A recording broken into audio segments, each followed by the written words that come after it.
তো hello everyone, তোমরা সবাই কেমন আছো? আশা করছি ভালো আছো। তো আমিও ভালো আছি। তো চলে আসলাম আজকে তোমাদের সামনে আবার একটি রান্নার ভিডিও নিয়ে। তো দেখতে পেলে এখানটায় আমি সব আগে থেকেই রেডি করে রেখেছি। তো এখানে আমি কড়াইটা চাপিয়ে দিয়েছি এবং তেলও দিয়ে দিয়েছি এবং এক এক করে সব ডিমগুলো আমি ভেজে নেব।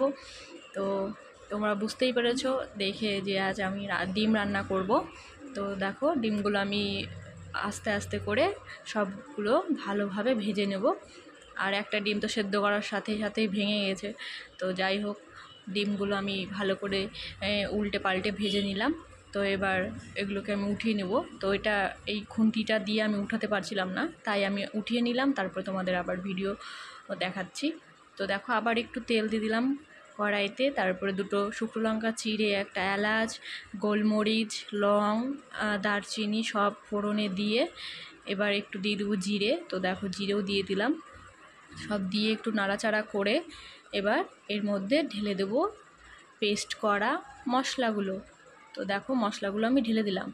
এর মশলাগুলোর মধ্যে ছিল আদা, রসুন, পেঁয়াজ, টমেটো, লঙ্কা, জিরে, সব কিছু দিয়ে একসাথে পেস্ট করে রেখেছিলাম। তো পেস্টটা দেখো দিয়ে এবার এটাকে আমি ভালো করে কষিয়ে নেব। কারণ যেহেতু ডিম রান্না করব, তো আলুটা সেদ্ধ করে নিয়েছি আগে থেকে, তো অত সেদ্ধ করার কোনো ব্যাপার নেই। তো সেই জন্য মশলাটাকে আগে কষিয়ে নেব।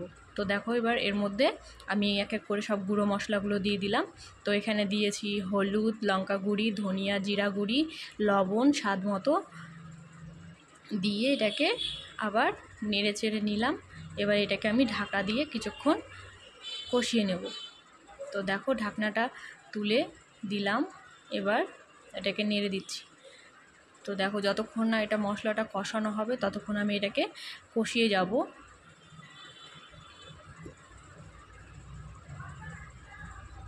তো দেখো, সুন্দর করে মশলাটাকে কষিয়ে দেবো। তো এরপরে দেখো, আমি দিয়ে দিলাম সেদ্ধ করে রাখা আলুগুলো। তো এক এক করে সব আলুগুলো দিয়ে হয়ে গেছে। তো দেখো, এখন আলুগুলো দিয়ে আবার একটু ভালো করে কষিয়ে নেব।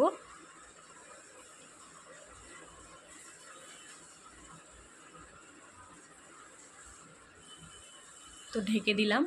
এবার দেখো, ঢাকনাটা সরিয়ে দেখো, আলুটা আমার বেশ কষা হয়ে গেছে এবং মশলাটাও শুকনো হয়ে গেছে, জলটা আর নেই। তো এর মধ্যে আমি এবার ঢেলে দেব পরিমাণ মতো জল। তো দেখো, এর মধ্যে এবার এখন জল ঢেলে দিলাম। তো বেশি ঝোল করব না, সেই জন্য পরিমাণ মতো জলটা দিয়ে দিলাম। এবার জলটা জাল হয়ে এসেছিলো। এবার আমি ডিমগুলো ছেড়ে দিলাম। আর ডিমগুলোর আমি মাঝে মাঝে একটু করে কেটে দিয়েছি, যাতে মশলা বা জলটা ডিমের ভেতরে ভালো করে ঢোকে।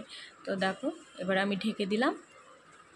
তো দেখো, ডিম রান্না হয়ে গেছে। এবার আমি এটাকে নামিয়ে নিব।